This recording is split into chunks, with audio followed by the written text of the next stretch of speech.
I can. Jeff, take us home. You want me to take you home? Take me home. Fuck, I forgot the sound lyrics. So yeah, that's how I'm gonna start this episode of DJK Dude, GameTime. I was thinking the exact same thing. I was like, "What's that song?" But I can't think of it right Take now. me home, country road. There we go. Oh. Yeah, welcome to another episode of DJK GameTime. This is Jeff. I'm joined with Danny and Kirk today. I'm sure everybody can figure out what we're gonna talk about today. There was some big release like 2.5 weeks ago. I don't know, some game called Destiny that we're gonna mostly focus on today. But as always, your update on the Sony Disney drama. Hold on, before you get into that, I apologize in advance. I am sick and I will be coughing a lot, so sorry guys. Well, you can edit all that out, right? It's easy to edit out all that coughing, right? I'm not Oh, going come on, to. man. It is easy to do, but I'm not going to sit here and timestamp every time I cough. Sorry, That would people. actually be kind of funny if you actually put in that much effort. No. I'll put the intro in and anything else you request, but I'll have to think about it first if it comes from you two. Okay. I want to get a soundboard, even though I don't know how well that would work, just so I can be annoying. I just want to be annoying. I quit. If you get a soundboard, I quit. It just... All No, right, I wouldn't fine. quit. I just keep calling you a tool because then you keep proving our point. I feel like every episode now we have to call you a tool at some point in time. I mean, would it be an episode of DJK GameTime if you didn't call me a tool? Exactly. I mean, I would have just called me a tool for plugging the name like 3 times in the intro. You speak for yourself, sir. There we go. I mean, if you Okay. do buy a soundboard, which only you are going to buy, I'm not spending a cent on this. How are you going to set it up, buddy? I don't know. I'll figure it out. Good luck with that, because I'm not helping Right. you. Okay, anyway. Back Anyway, to Sony and Disney. Yeah, Sony Disney. So if you've been living under a rock for the past month, apparently Spider-Man himself has rescued Spider-Man. Tom Holland basically brokered. He's real? Yeah, so Tom Holland brokered the deal between Sony and Disney to keep Spider-Man in for at least 2 more movies, one standalone, one combined. Disney now gets 25% of the box office proceeds from the standalone movie, with only 25% of the production cost up front, and they keep all of the merchandising rights. But to kind of add fuel on this fire, Sony Japan has said that they are trying to sell off Sony Pictures US. So what that means is that from the news articles, Disney is putting up $2 to $3 billion of an offer to purchase all of Spider-Man and the Spider-Verse. Now, if they are trying to sell it off, I think it would be a great idea to take the offer, because then you have all that money just as cash value for the sale. And as we were talking about last episode, Apple is looking to buy it, since Apple's trying to do their own competitive streaming service against Netflix and Disney and Hulu and your mom's service and the other service and that service and all the fucking services that are coming out now. Because Well, even with like all the competition, I feel like Disney and Apple will break in a deal to like work with each other because. I don't think so, because Disney Plus launches next month, November, and Apple is supposed to be launching the Apple service either before the end of the year or at the beginning of the year of 2020. So who knows? I feel like with everything going on, when it comes to Spider-Man, there's a lot of doors being opened between companies. And going back to Tom Holland, stepping his foot down, saying like, guys, we need to work this out. Like, fans are complaining about what's going on here, and helping to broker that deal was just. I mean, I give him props. Amazing on his part. He values the art of his character, to say the least. Yeah. Well, I mean, like Spider-Man, we've talked about this for the past couple months now, but he's he's probably the most recognizable superhero next to Batman. Yeah, I would agree with that. And I just lost the thought. Crap. Anyways, See, this is where the soundboard comes in. the soundboard would come in? No. Oh, God. That'd be horrible. Yeah, I'm good. Jeopardy. Why? No. Why no Jeopardy? To me, it's more. You guys are focusing on Spider-Man. I'm not the biggest superhero person, but to me, these streaming services, what's more interesting to me is what shows are going to end up where, and what the quality of shows will be like on each one, and what platforms will rise and fall. I mean, Netflix is losing all of its big money makers, and they're all splitting up and going to different services. Not only that, but then Disney owns, ESPN. What's going to happen to live sports? I mean, it's really just going to come back to another form of cable where you're going to have to, instead of paying and bending over and taking it from Comcast or Time Warner, well, Time Warner's gone, Spectrum, and you're just going to have to end up paying for like 6 streaming services, and you're going to be back up to paying $50 a month. But now it's just all organized. Unless you only like one thing, but I don't know. Or someone does this. They broker a deal between all of the big streaming services next year, and you pay a flat monthly rate, just like your cable bill. I don't know. I mean, it's. That seems to be what will end up happening. But I think, dude, it's born on greed. Like everything is. It's really funny. We were watching this thing on Netflix last night, where they're talking. It was called like 90s. They have one for the 80s too, where it goes through like culturally everything that changed. They were talking about TV, and this guy was talking like it was like 91 or something, when all the big networks realized that they could make money off of sensationalizing news, and journalism went from facts to ratings. There was a guy they have on camera going, "Oh, this is going to make everything sensationalized, and it's going to be biased, and this is going to be terrible for news." And that's exactly what the hell happened. It's just kind of funny. I don't know. No, humanity is running very CNN low and Fox on me right are now. not biased. CNN and Fox are not biased. You're wrong. Okay? Please You're stop. wrong. Please stop. Yeah, that's not even funny. I could see that happening, but I feel like with big companies like Disney versus Apple, it's gonna put a competition in the market, and it's gonna keep making them both getting better. Because I hope so. Hope is between those companies. Disney's lineup for the streaming service is crazy. Yeah, I'm already gonna buy it. Like, I'm gonna subscribe right now with all like the. They're doing original Star Wars shows. They're doing original Marvel shows. They're doing original Disney content straight to the service. They're going ham. They're spending so much money on this. But they have the money to burn anyways with all the Marvel movies. Shit, dude, they're putting up $2 to $3 billion just for Spider-Man just because they can. And actually, I just remembered what I was going to say earlier was I saw a quick story on Facebook that Sony and Marvel are in the works of doing a Venom and Tom Holland Spider-Man crossover. Yeah, that might be the new standalone, unless they go the anti-hero Venom route like they did for the Venom movie. Which I'm okay with, but we'll follow. We'll see. You guys there? Because we couldn't record last week because we were all busy, and then Kirk was out of town this weekend. All right, well, fuck you. What's this episode about? I don't know. You tell me. I'm just here. God damn it! I lost you guys there for a second. But you're back. No, he's trying to get us to say Destiny, and the new expansion, as it were. We're not done talking about other stuff like the PlayStation 5 being announced. I don't care about PlayStation. Shut up, Jeff. We're sticking with the program here.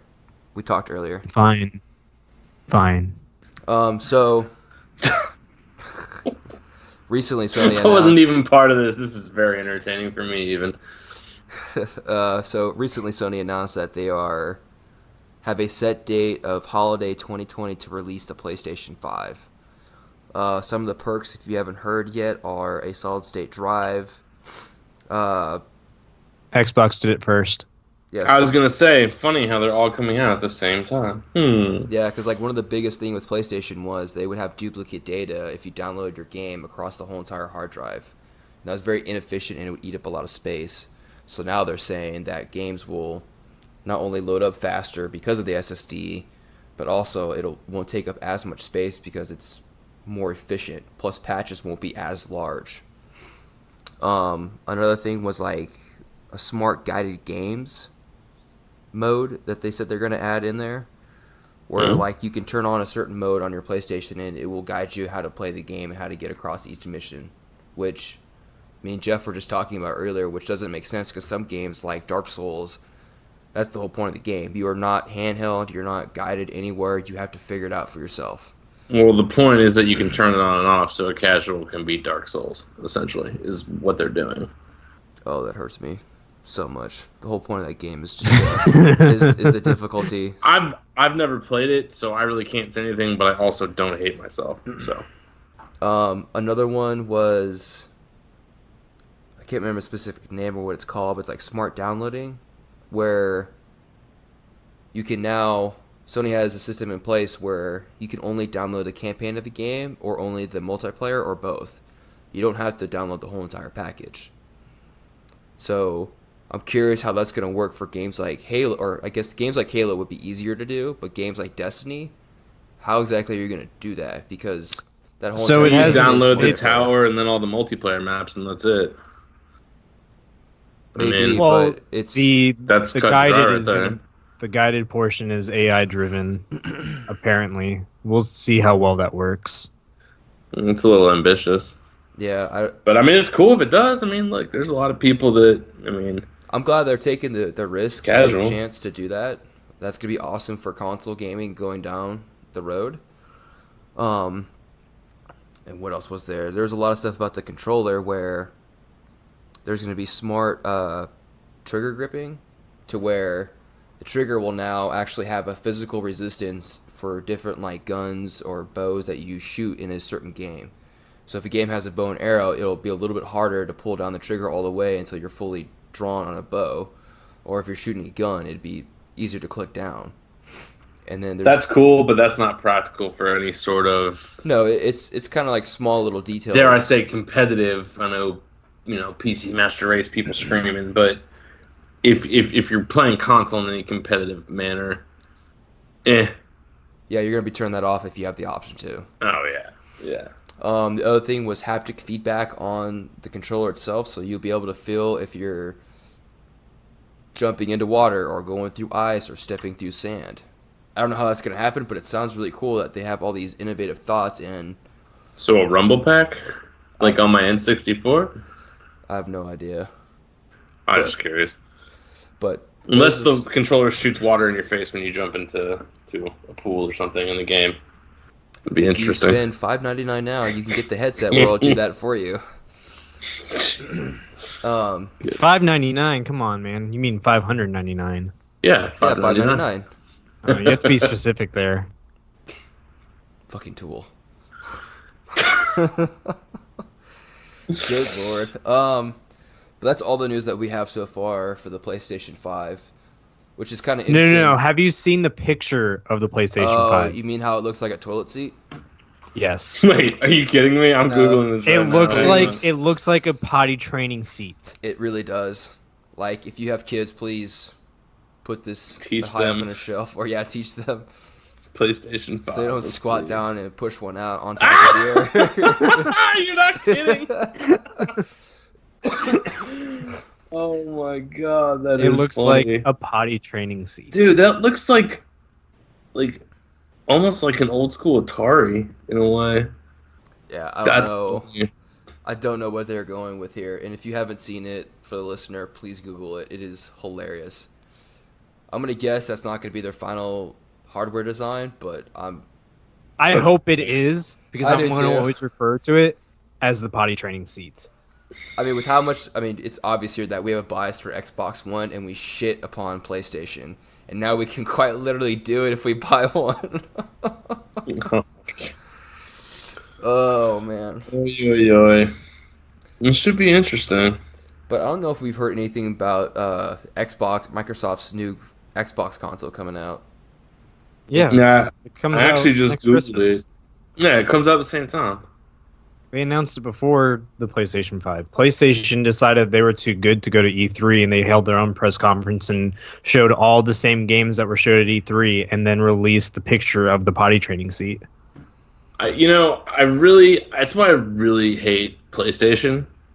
I have a different name for them, but The potty training company. there you go, something like that. Different name, doesn't matter. But either way, they're the last holdouts trying to be unique. It's like everybody's going crossplay, everybody's doing this, and they're the single holdout. Everything is going subscription based. Everything is going subscription based. Ridiculous. Just fucking bite the bullet, dude. Like It makes no sense. keep your PlayStation exclusive games. Do they really have anything that rivals like Gears of War or Halo? No. Well, you would have. Well, not. I mean, multiplayer. No, not really. Not that I've ever heard about constantly. But they have all the single player games. Yeah. reaching Gears, God of War. What's the one with the dude and the daughter or something? The Last of Us. Last Last of Us. Everybody loves that. I still need to play that. They actually Chase just said- announced Last of Us 2 recently. I mean, I have a computer now. I could download any of these games, Exactly. and they'd be glorious. I don't know. I'd rather relax in a recliner and play a single player game than sit upright at a desk. Well, But that's just me. with my current situation, I liked the fact that I bought a Razer laptop because I'm going to be traveling a lot more. I'm not going to be home weekends, so That's true. one of the things I did do was set up my cross save for Destiny, and I can say this, it actually works pretty well. And I'm That's fairly impressed. that's one thing I still haven't done. I need to set it up. Now, can you play with people on Xbox yet, or no? Is that not possible? I don't think that'll ever be possible. Or let me rephrase that. For PvE stuff, that might be possible or a possibility, but for Crucible, no. Don't ever let that happen. Well, dude, Gears 5 had it turned on ranked crossplay by default. That was a little sneaky.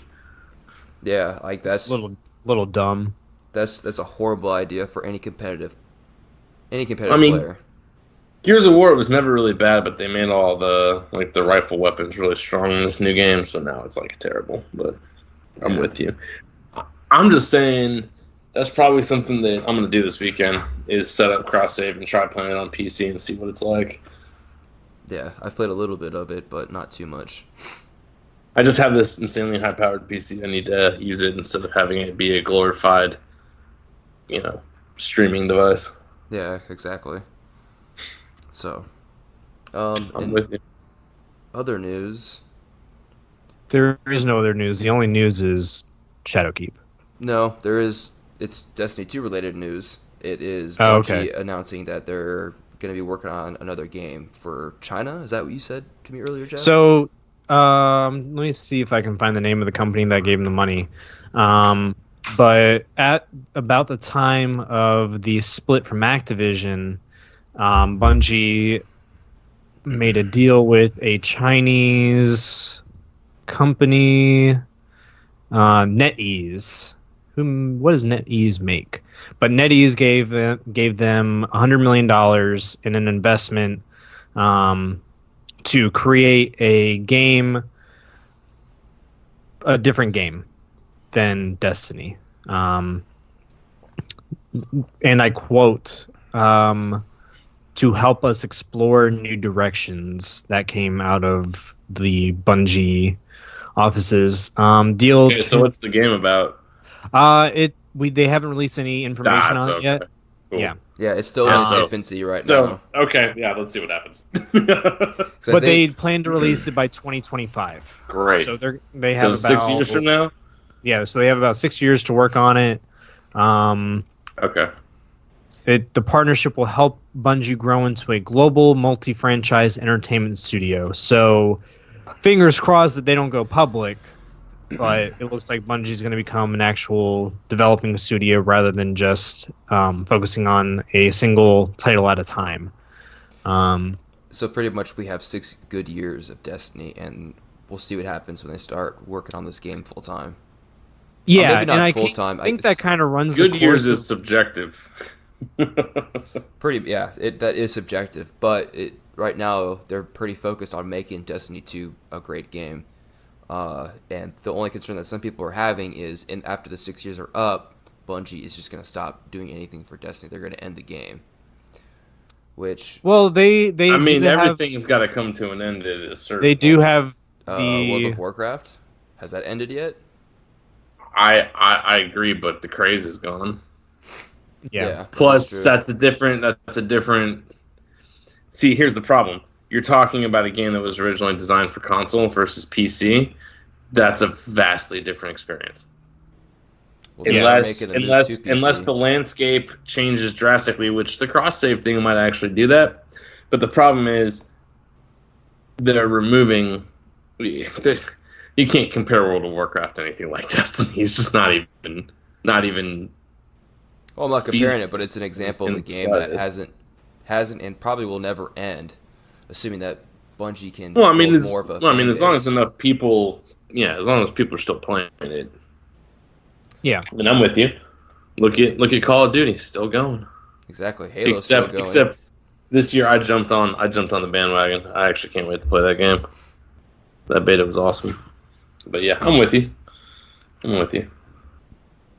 So we'll see what Either happens way, in we the shall next. see. We'll enjoy our 6 years, and we'll see what happens in 2025. Yeah. Okay, Fair Jeff. enough. Now you can. There you go, Jeff. Oh, We can now talk about Shadowkeep. now you're ready for Shadowkeep? Yes, we are. Thank you for the smooth transition. You're ready for Shadowkeep now? No, let's wait about 5 minutes. Let's talk about something else. Oh, okay. I'm sure I can pull something. I'll just be browsing Reddit. Let me know. Yes, Destiny 2 Shadowkeep is out, people, and we have been playing. Well, Danny and Jeff have. I've been dealing with some stuff on my Life? end. Yeah, life, work. But I've actually been playing a lot today since I had today off. And what's today? It is October 14th. Monday. Okay, that's a Monday. Yes. Okay. I had a Monday off with banked hours from work. Sweet. Cool. And for some reason tonight, I have not been able to lose a Crucible match after I started my streak.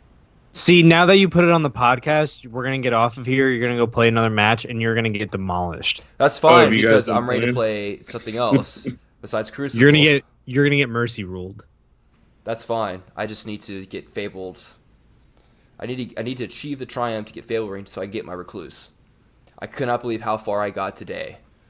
Shit you not, like I've played like Really? 10 to 15 straight games, and like even when I was slacking, my blueberries would keep up. I literally had a match where it was just me and one other guy. It was 0-3 in survival, and in case you don't know, it's 4 to win.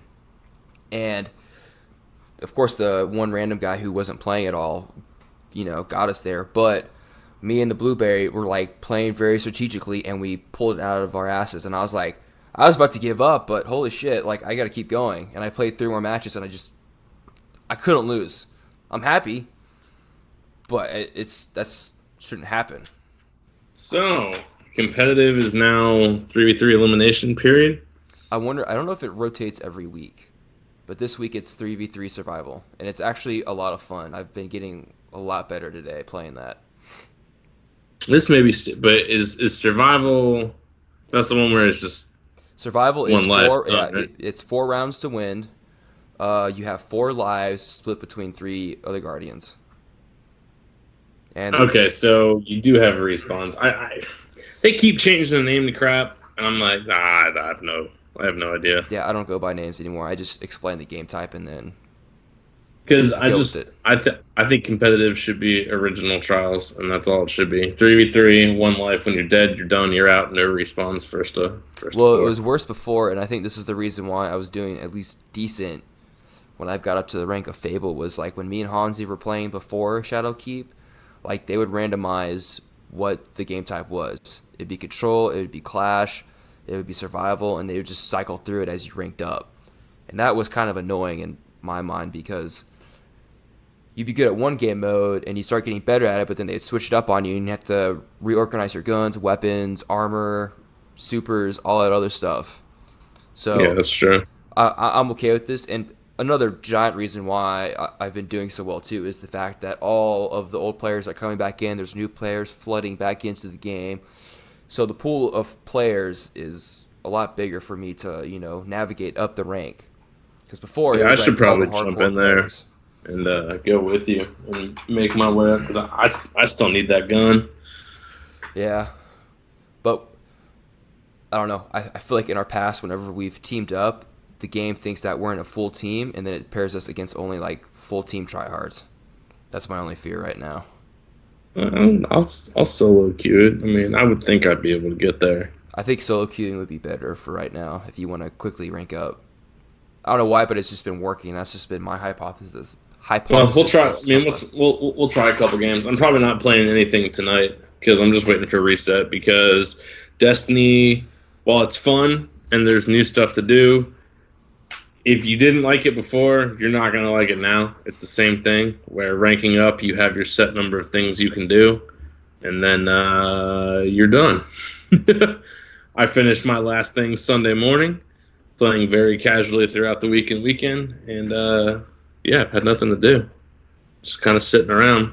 Well, there's plenty of other things to do in the game. Well, yeah, but in terms of ranking up, didn't you tell me you had like 47 quests to do? Yeah, but you just do those while you rank up, man. I mean, a lot of it's stuff I'll never use too.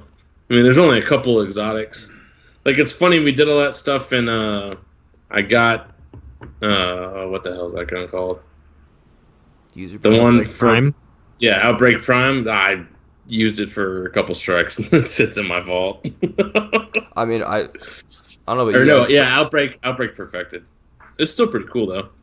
I need to get it because that's a really good Crucible gun. I don't know. I've been switching between a bunch of exotics lately, even just in Crucible, just for situational stuff. Like, I'm glad I have half the exotics that I do have, and I use probably about a third of them right now. But no, I'm with you. And I've actually been having a lot of fun in Crucible. We were playing some of that like 3v3 stuff. I want to say towards the end of last week. But what gun's really fun is oh god, I can't even think about it now. Oh, Breakneck. Because because if you put a counterbalance stock on it, it's pretty accurate. Once you kill that first person and it starts spinning up, you just put people down. It's hilarious. You just got to get that first kill, and then you just become unstoppable with how fast that thing shoots. No, yeah, I've been killed with that gun a couple of times. Although in competitive, I haven't really been seeing much of it. Although I just now hit Fabled. It's definitely not a meta gun at all. Nobody's going to use it but me. But I mean, if you position yourself and you can get that first kill, the other people don't stand a chance because you're firing it, way faster than the gun was meant to be fired. So I mean, it's a fun thing to mess around with. Yeah, my setup right now has been Crimson with. I got some shotgun, a Crucible shotgun that has like some good perks, and then my heavy is the machine gun from the Forge. I can't remember the name of it, but it has Mulligan and Feeding Frenzy. It's like Mulligan, I think, is the perk. That's a good one. Yeah, where if you miss, it gives it back. That's actually really good. And it's actually like I've actually shot it, and like I've doubled or tripled my ammo capacity with whatever's left in heavy. That's actually really good. I know, like I don't want to say it's a god roll, but it is a damn good roll. I'm sorry, it's not. It's Mulligan and Surrounded. Dude, super good advice, man. Remember that shit in the Vault of Glass? Oracles didn't count. That Oracles counted as misses, so you never had to reload? Dude, that was good times. It's called Hammerhead. Hammerhead, there you go. Yeah, I'm sitting here looking at it. Yeah, I've been using like Breakneck, Graviton Lance, and then Hammerhead. And then my other setup is the Blast Furnace with Yilton. Oh, so good. I have like a counterbalance Yilton and... I'm sorry, not a counterbalance Yilton. Blast Furnace with counterbalance and something else. I can't... I have to go look it up again, but... Yeah, my Blast Furnace is actually pretty good. I have Feeding Frenzy and Rampage with a counterbalance and a Masterwork of Stability. Yeah, this thing is nasty. That's the god roll. Or it was. Who knows what the meta is now, but... Yeah, I was gonna say. I think I'm missing. Yeah, So stability, feeding frenzy, ramp. Yeah, I think I have the God roll -1 perk, but that's I'm not gonna get any better than that ever. Yeah, and that's another thing they changed in Shadowkeep as well, is the forges now rotate each week. Yeah, so I guess we should kind of go back through just kind of everything as we're rambling. So cap got increased to what, 960, or I guess that's as far as we know. New raid, they'll have new activities that rotate between seasons. Like the one right now is Vex Defensive. It's like a 6-person strike, essentially. Yeah, we're in the season of the Undying, and it's primarily the Vex from the Black Garden. We haven't tried the raid yet. I think my max is like 932 is the most I can be at this point. I just got to like 910, I believe, based on the gear that's dropping for me. Yeah, but they made it really easy to rank up. Like with your artifact boosting your light, the blues actually start to become useful. So if you have something lagging behind, you can actually still rank up. But once you run out of the powerful drops, you're basically dependent on Prime Ingrams, which don't drop as high but can still help you. Which is why I just kind of said, screw it, I'll start playing tomorrow. Once you get to 950, it gets kind of interesting, though. I don't know if Jeff wants to talk about that. We discussed this in depth. So there's been some articles going around basically saying, unless you were 950 the first week, basically like the streamers that were doing the raid, there is apparently no way for you to reach the level cap with the... How many weeks is it, Danny? I don't know. I think it's basically there's no. Well, okay. Let's say this. There's no way for you to hit the level cap, even with perfect RNG, before the end of the season. However, it's because Pinnacle drops, like all the powerful drops that you can get right now. Only some of those are Pinnacle drops, and the source of Pinnacle drops is so small and they're only +1 always. So unless you get one in every slot and get perfect RNG, you'll never hit 960. Now, there are some other activities coming. We don't know if they will be included in Pinnacle. That might change, but if not, mathematically, it is literally impossible to hit top level. So I don't know if primes factor into that. I've had a lot going on in life. I haven't really had a chance to really dig into it. I was just going to try to figure it out. Having said that, it's great that once you get to 950, literally everything drops at 950, and they don't mess with you anymore. They don't give you less. So you're never going to have to worry about having... Picking and choosing between the guns, picking and choosing between armor. Yeah, as soon as you hit that, all your blues will drop at 950 always. So you can do whatever you want, which, to me... I've tinkered with it a little bit as I've leveled up, but I'm not worried about tweaking and optimizing gear till I hit that top benchmark.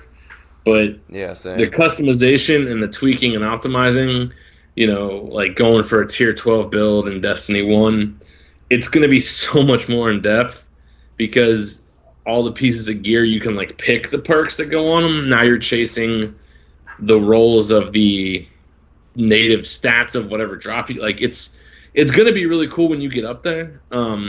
It just depends on how much that's really going to play a role versus, it just makes it easier because I have my build perfect.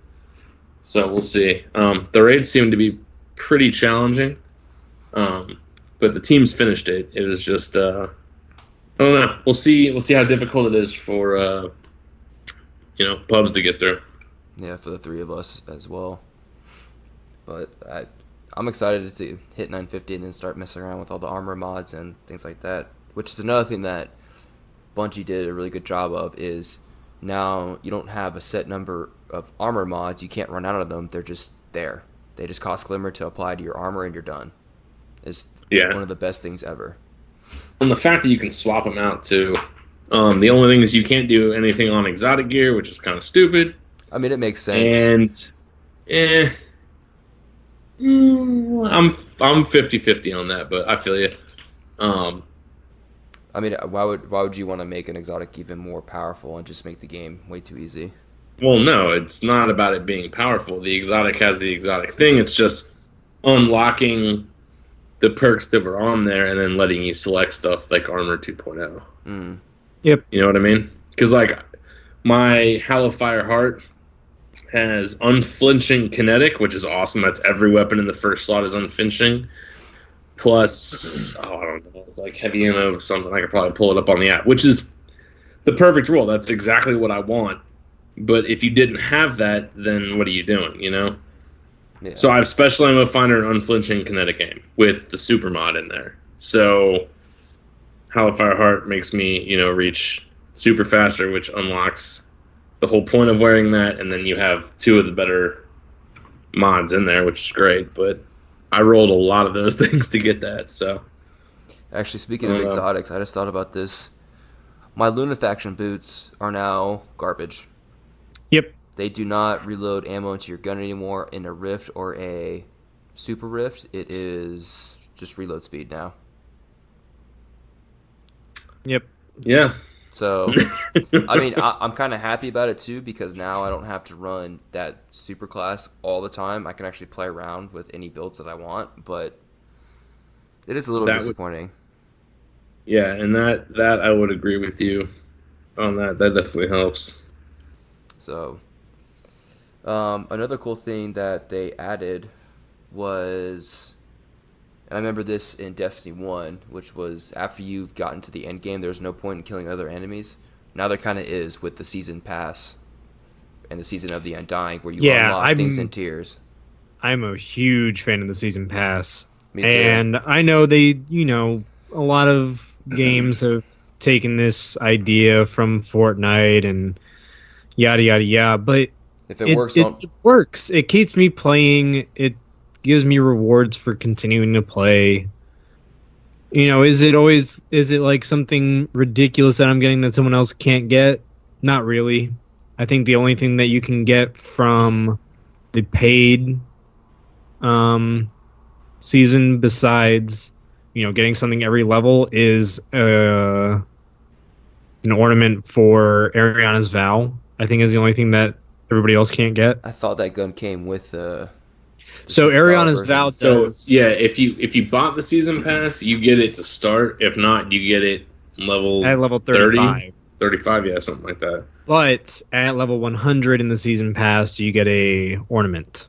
Mm-hmm. It actually looks really cool. Plus, I just hit where I just got the catalyst for that gun, and there was one of the levels to the season is you get an XP boost permanently to get that catalyst done. I was like, yeah, you need that, because if not, to unlock the catalyst would be 300 strikes while using that gun. I was playing Crucible today, and I got the Ace of Spades catalyst and Suros Regime catalyst just today. Oh, I got the Ace catalyst. I haven't even looked. What is it? I don't know either. I was way too busy playing Crucible today. I didn't Suros, stop. I forgot that gun existed.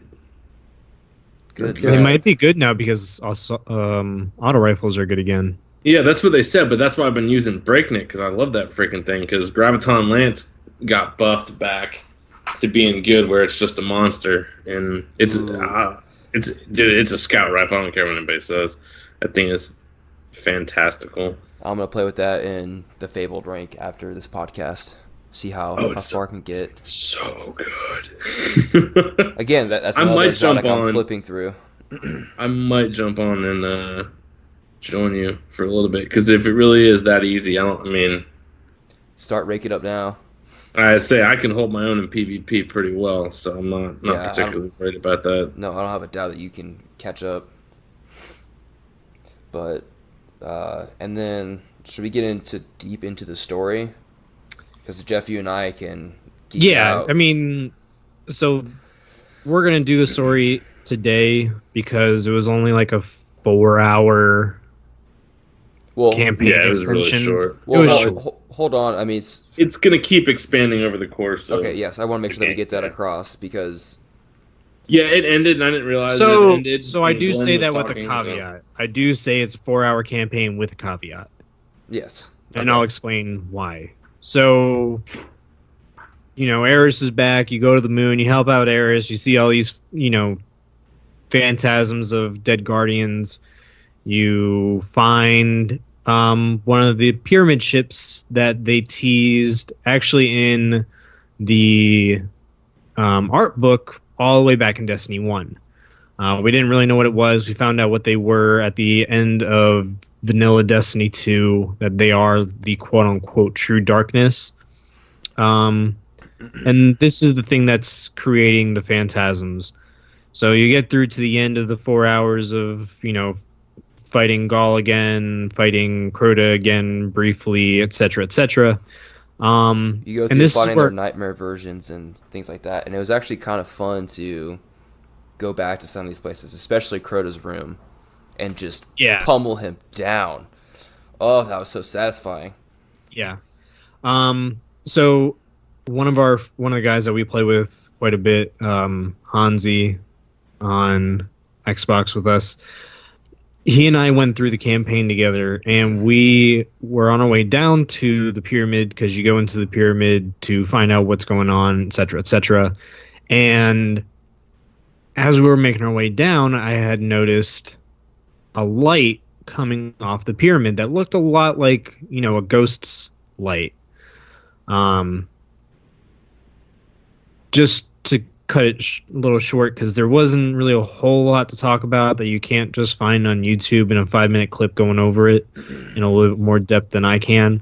I think the Travelers connected to the darkness. I think they're probably an ancient civilization that the Traveler just kind of went on its own way, and the rest of the civilization wasn't happy about that.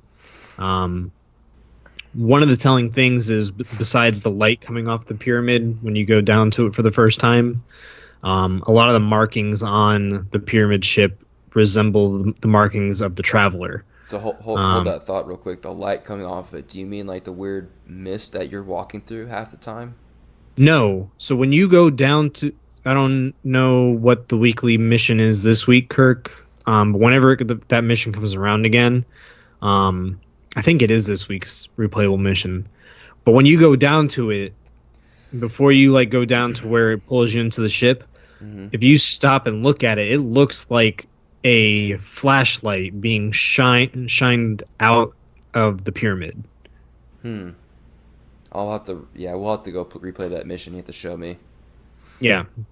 Because I'm curious about it, and I didn't notice half the stuff when I went through the mission, and I think my philosophy is, and I think you guys kind of touched on this a little bit too when we were talking in the party, was that the light and the dark are the same thing to a degree. And I feel like it's, I don't want to say it's like a choice, but it's like you're one or the other. One can't exist without the other. It's kind of like, I hate to bring this up, but it's kind of like Star Wars. There's a light side and there's a dark side. And they're both using the same power. It's just how you use the power that dictates if you're dark or if you're good. So another thing, going back to the season with the Drifter, I don't know if did you guys ever finish the missions during that season? No, I've been meaning to look up what happens or actually do the missions. I don't even remember. So I chose the Drifter when we went through that. I just finished it because we weren't really playing that much when all that stuff was, going on. But he leaves some audio logs for you to find, and even he's like, don't trust your ghost, because we don't know how your ghost was made. I don't know how my ghost was made, being the Drifter. And he was just like, I don't trust them, because we went through so many years of hardship as humanity, and then when the Traveler decided that it might be in danger, it created the ghosts. Fuck that. I've died 700 times over the last couple hundred years, and there's no rest for us. We continue to have to fight. We're fighting for something that we don't even know what we're fighting for. He's definitely like an anti-hero in the sense where he's like, I'm going to continue to do what I feel like needs to be done, but we don't know what's right. No one's talked to us about what's right. Yeah, even the speaker was like, yeah, everything I said was bullshit. I don't really hear what the Traveler says. I'm just a speaker, not the speaker. And that's another good point, too. I mean, there's a lot of lore out there that kind of puts a chill down your spine. So they're saying like, yeah, your ghost might be your friend now, but it could turn on us. And I guess this is kind of a spoiler alert, but when you drift into the ship, that your ghost kind of like speaks for the pyramid ship, which is we think is technically the darkness. Which kind of extends to the whole theory that they're one and the same. Yeah, but it was almost more of like, it wasn't like the ghost has free will and then the darkness took away that free will. So there's a chance that our ghost could be used against us. They won't do it on purpose, but they can be used against us, just like how Gaul covered up the Traveler and used that power against us because we were so reliant on it. Right. And then I mean, there's a lot of lore that can be said for it, and even then, like, to dive even further into the lore, like, we know that the Fallen are called the Fallen because the Traveler chose them at one point, and then then the Traveler was pursued by the darkness and just abandoned them. Well, it was also going back to like some other lore stuff too. Was like when the darkness came to Earth, the Traveler almost left us, allegedly. And Rasputin had to shoot it down. Exactly, and that's when it was like, okay, I'm stuck here now. But the Fallen there were other entities before. They were called Guardians. They were called something else where the Traveler chose certain people that and gave them powers of light. I can't remember what it was, but I remember specifically hearing like "My Name is Bive," one of his like lore videos. Yeah, if you have any interest in like anything with super deep lore, go check out his videos. I was gonna say he's crazy. He is a saint among all these Destiny players. Like he takes the time to actually go through it all. Yeah, his videos are a little long, but he's very thorough. And before we leave this topic, I want to say like the reason why I think it's a choice is when I was listening to some of My Name is Bife, his video, he was talking about Dredge and Yor and about how the day that he made it sound like Dredge and Yorn chose to become a vessel of darkness instead of light. Like he gave up his ghost and his ghost went and found another guardian, and then when he transformed into a being of darkness, his gun Rose turned into Thorn. Which is part of the lore. I haven't read through the lore of Thorn and Lumina,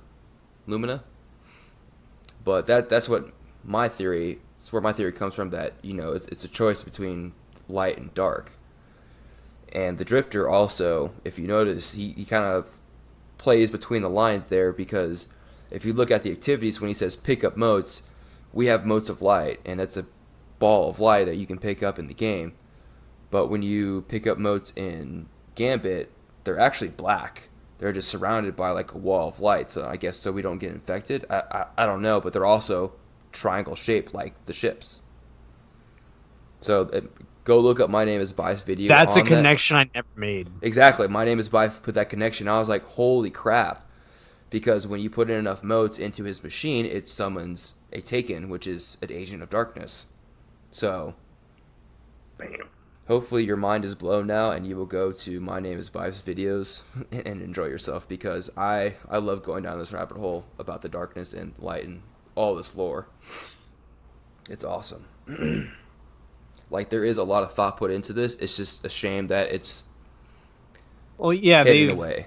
Even in Destiny 1 I feel like they made this mistake, but you have to make I don't know if they could have even included all this just because of how long it would take to tell these stories. No, and I'm glad for like the community kind of fills in that gap, and Bungie has kind of like rewarded those people.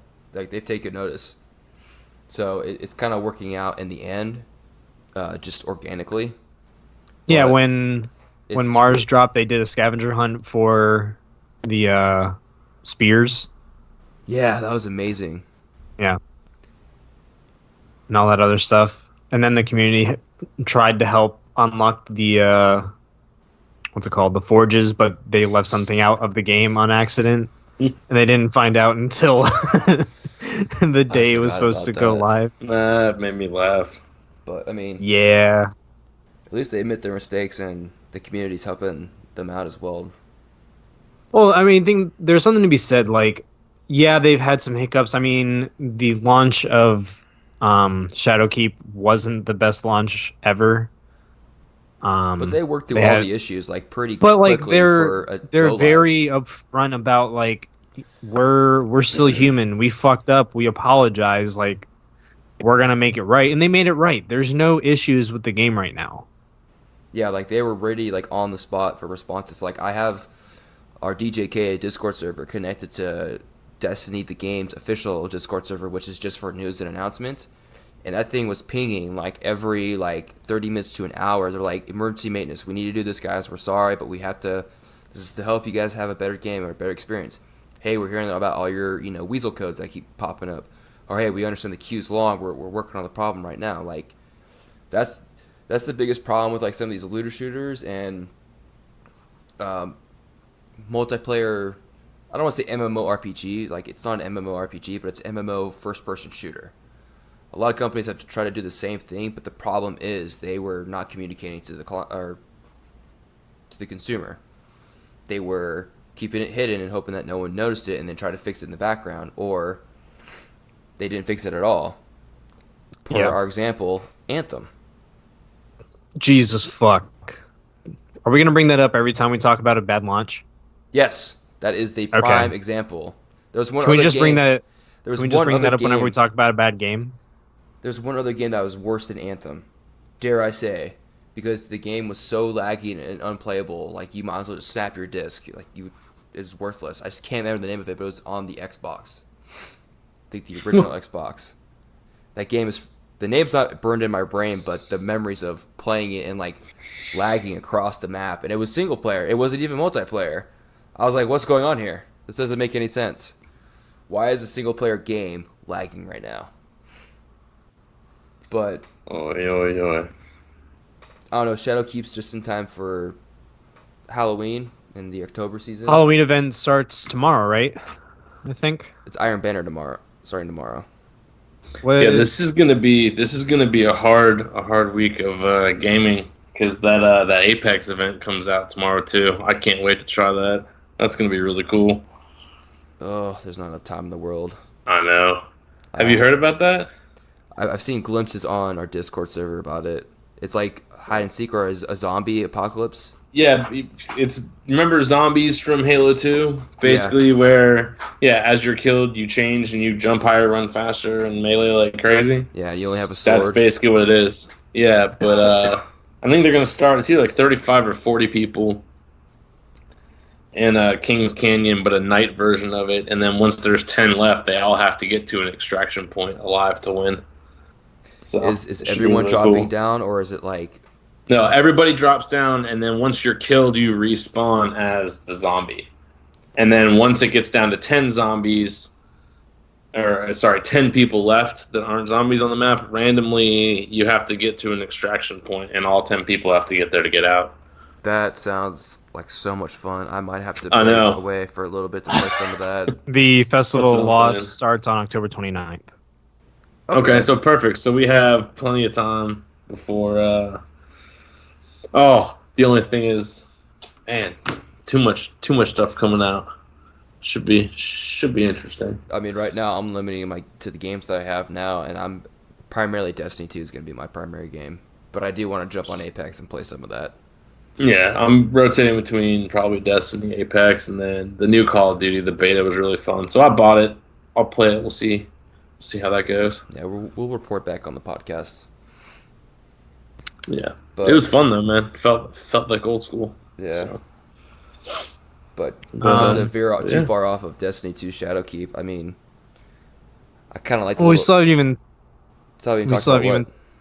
We haven't even talked about the Vex Offensive, the endgame activity that we have played. Oh, I have not. I don't know if I'd say that's endgame. Well, it's not so much endgame, but it's so it's a 6-person strike essentially. Is what it is. It's fun. It has a lot of loot drop, and with 6 people, if everybody's chain supers, it's a lot of fun just to run around and blow stuff up. It's cool. We'll see what else they roll out though, because it's the same every single time. So after you play it 4 or 5 times, so near the end of the season, it will be different. They said they're going to rotate it. Yeah, they're going to rotate different stuff. So I mean, we'll see what happens. But the end it's of the a lot. Season is going to be harder. They're going to come out with a harder version of it. Maybe that's. They need to, because like my Nightmare Hunts, same thing. It's just a strike. Yeah. Good thing they made matchmaking for all of that, which is good, including the base through the 2 bottom levels of the Nightfall, which is good. I like they added in the extra powerful drop because they have regular Crucible, which is your Clash, Control, and then I can't remember what the third one is. I think it rotates. Well, it and rotates, and they have then you have your experimental lab one. Yeah, they play with the Crucible new labs. game type, and then you report back on it. Exactly, which that was fun. Couple things that kind of turned me off. Besides the couple new things, they added like the guns from the season pass and the couple guns that'll drop from the Vex offensive. There's really nothing new. In the loot pools for any of the vendors, no vendor resets. Everything's the exact same as it was. That's a little frustrating. Eververse. I never spent a single dime on Destiny, and I don't plan on spending a single dime on it. But Eververse was really generous with what it gave out, and now you get nothing. I have 20,000 Bright Dust, but the only stuff you can buy for Bright Dust is stuff that has come out before Shadowkeep. And it rotates a tiny, tiny, tiny pool of like 8 items every week, unless you're pumping out $10 per cosmetic.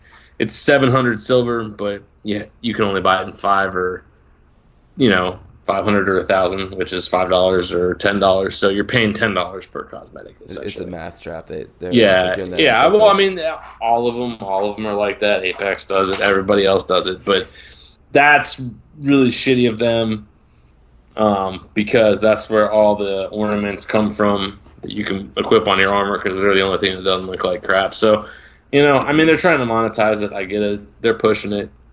I think it kind of talks to how much it costs now to produce these games too. Like when they first started, I was like, "This is such." But didn't we bullshit. just pay $40 for an expansion? Yeah, yes, but you have to also remember that like it's not just releasing a game now and it's done. Like there's live support still. Oh, I mean, no. I'm never going to argue with the company over trying to make money. Don't get me wrong, but they're also going to be taking away activities as the season goes on instead of just adding to them, which, I mean, I guess you don't want to split the player base too much, but, Well, they kind of already did that with the forges. They limited you to only certain. Well, yeah, but forges you can still.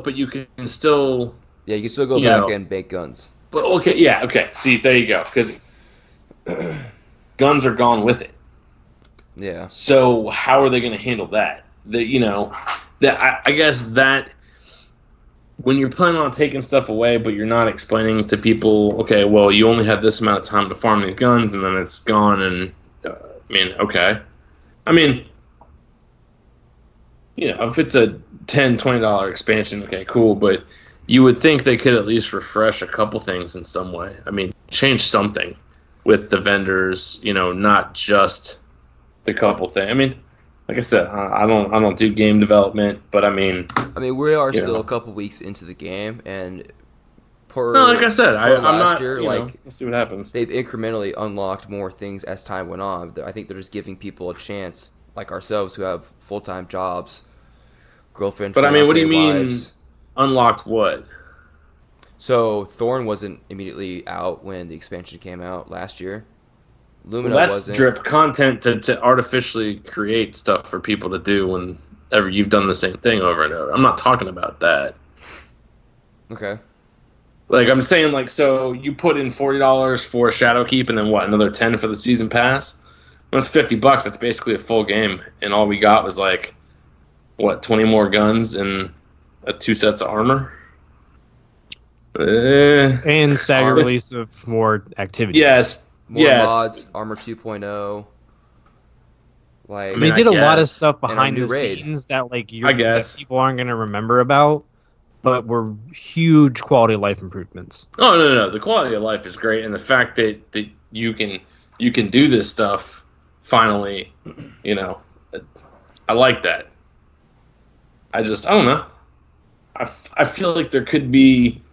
I guess my favorite thing was, what was it, Age of Triumph, or I think it started with Rise of Iron, when the vendors sold guns, and it would. Oh man, we were all so excited. Every Tuesday, you go and see what all the rolls are on all the vendors, and then you know what you want, and like you can farm legendary token. Oh my god, I totally forgot about legendary tokens to go buy this gun or to go do that. And like now, it's just kind of like, I don't know. Personal opinion, that was always really, really fun. I mean, it was, So. but there's only so far and only so many guns they can make. But at the same time, we haven't played the game full through yet. Like I haven't hit the end game, so I can't really say much to this. But like maybe those really good guns are in the raid that we need to go farm for. And I don't know how difficult the raid is right now, based on how fast to World's First, it actually didn't take that long, so it sounds like it's not that difficult to see if you can get the God Rolled gun or raid gun or whatever is in there. It seems somewhat complicated, honestly. Well, the final boss fight, because everybody got there relatively quickly and they were stuck on it forever. But like you have to like build and reform platforms for half the team while the other half of the team is playing Gambit or something like it, more or less. Mm-hmm. So we'll kind of see exactly like this. It almost seems like the opposite of what they did with Last Wish, where besides Riven, everything was relatively simple. It's just a matter of they kept dying because you were so underleveled. So we'll see. I figure I'll play, if I got to 932 this past week, I'm sure we'll hit 950 or close to it at the end of this week, and then we'll be ready to jump in. But I don't know. We'll see. I still think there's. I'm thoroughly enjoying myself playing Shadowkeep. Based Oh, on I mean, the first I'm couple not. weeks. I'm not saying I'm not. I'm just looking at it, long term. More than me grinding it out for a month, maybe two. I don't know what. I want to know what's going to keep me coming back, I guess, is really what I'm looking towards, because everybody has those rose-tinted glasses for the first couple weeks of any expansion, and then all of a sudden everything hits the fan. I'm just kind of looking ahead based on what I've seen. And I get that. And I mean, I guess what's going to bring you back is different is what's bringing me back. Because for you, it's mainly guns, rolls, and something to work towards, because the expansion with Black Armory was perfect for you because you could just keep working towards a God-rolled gun that you loved. For me, it's just all the activities, the raid, guns as well, and then past guns I haven't gotten yet that I want to work towards. And I love like. Well, I mean, I like the activities. It's just matching. There's one new strike, so if you play strike playlist, it's the same thing. Occasionally, it might be a new strike. I guess that's more what I'm looking at. Mm-hmm. But I mean, everybody does it for different reasons. Because Destiny 1, I had to have every single gun, I had every single exotic, I did all the quests and everything. Now I'm like, half the time I did all that, those guns just sat in the vault and I never used them. I guess I just, with less and less and less time to game as the years go by, kind of try to prioritize. Yeah, so, who knows? Exactly, and it just speaks more towards our. You're a PvP gamer. I'm PvP and PvE, and Jeff is purely PvE. So I mean, I get that. It makes a complete sense. So you're speaking for all the PvP players right now, and. Well, it's funny because Destiny is like the first and probably one of the only games where I play like 90% not PvP. Exactly. And just kind of funny. That is funny. I really just played for the raids. That's the only reason I'm here. Oh, I love raids. Give me something difficult. Yes, well, if you ask, you will receive. We've gotten that in the past where things have been impossible. Yeah, you ain't lying. You ain't lying. Anyway. No, but I'm with you. So far, we'll report back on more on Destiny 2 Shadowkeep and how we're enjoying ourselves with the expansion in the next episode. Unless, Danny, Jeff, you got anything else you want to add to it? No, I think we got an episode. No, I'm with you. Yeah. I'm going to be a tool one more time. Thank Thanks for listening to another episode. One more time. One more again. One more again. One more time this episode. Uno mas. Yeah, just this episode. Yeah, okay, I'm gonna need to at least 4 more times in the next one. I think you're lying. You're a liar. At least 4 more times in the next one. We're gonna burn this joke out pretty quick. Go ahead, Jeff. Do your thing. Thanks for listening to another episode. Kirk will put up the show notes with all of our links to our Discord, to our Facebook, to the Twitter page. Feel free to drop us an email if you have any comments or something that you want to yell at us about for this episode or any other episode, or if you would like to be on. We are definitely interested in having our listeners on the show to talk about anything new in gaming, nerd culture world. And as always, please do tell your friends to gain us a little bit more traction in this deep pool of content out there on podcasts. Did you say Facebook as well? Yes, I did say the Facebook. Okay, I'll check the audio. There is a Facebook, there is a Twitter, there is an email address, there is a Discord channel where you can come meet friends and play with us inappropriately, sometimes not really. But yeah, come join our Discord, get in on the conversation, all that fun stuff. I'm going to stop rambling at this point, and I'm going to sign off. So again, thanks for joining us. Jeff's out. Yeah, I'm about to go play some more Crucible, see if I can lose. I might join you. We'll catch you all later. Later, guys. Peace.